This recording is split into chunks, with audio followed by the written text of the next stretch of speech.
My name is Dudley Edmondson. I'm originally from Columbus, Ohio.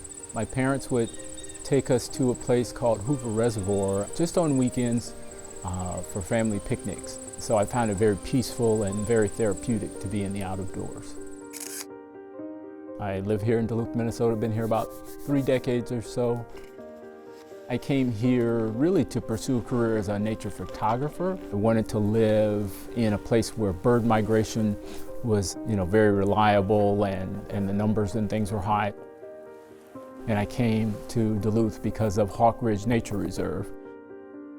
Yeah, I was really into birds of prey and have been most probably since junior high school, late elementary school and stuff. And so I wanted to live in a place where I could see and photograph birds of prey pretty easy.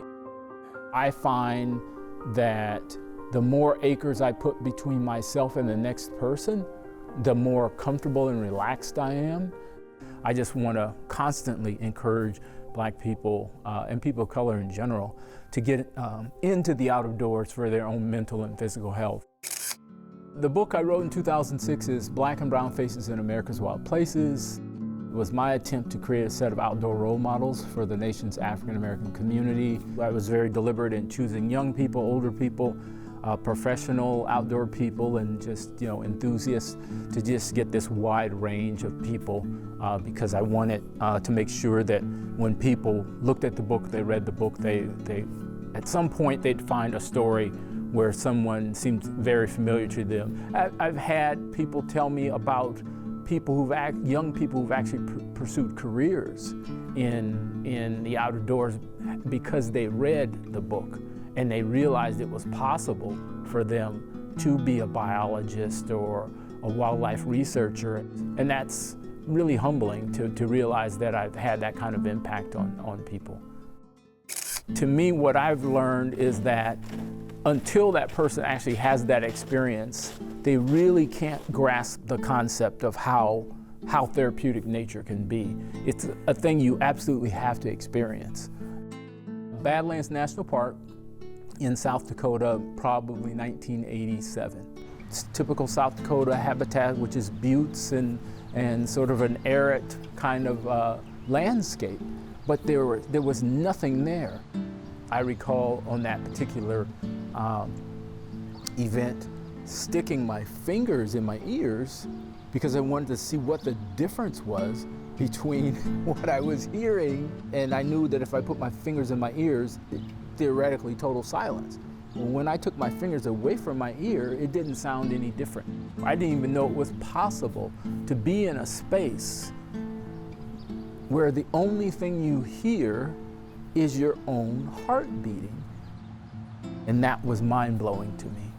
And of course, very therapeutic. I'm always, spending time in the outdoors as much as I can because I still feel like it's very good for my mental health. I am not the leader of it. We do have a Men of Color gathering group that gets together on Sundays. It's a mix of people from different ethnic backgrounds and different skill sets.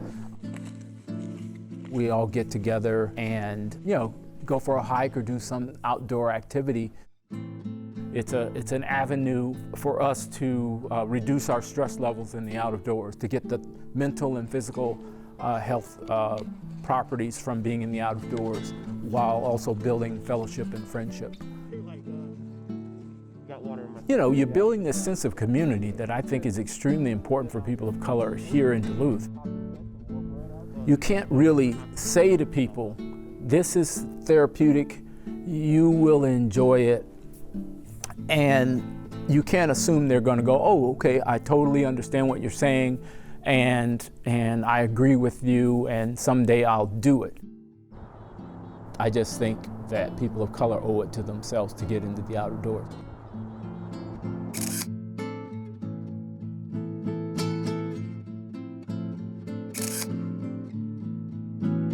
Funding for Intersections is brought to you by the Arts and Cultural Heritage Fund and the citizens of Minnesota.